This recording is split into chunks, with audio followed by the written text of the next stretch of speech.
The advice that I would have for creating separate outdoor spaces is not to just simply enclose them with a hedge, but enclose them by means of a variety of plants and maybe the meandering path to get to it.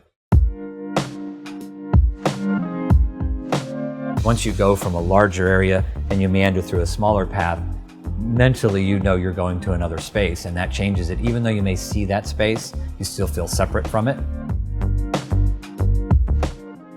Privacy. Once we had that privacy sort of established, then you start coming in and putting in your accents and your layers in front of that. The other thing I've encountered, especially in this garden, like where the jacuzzi is, unless you get up close to it, you can't see it because the plants are waist high. So when you're in the jacuzzi, you feel private. When you're sitting next to it, you can sort of see out. So that becomes kind of a halfway space. And I think that makes it feel as dramatic as it is.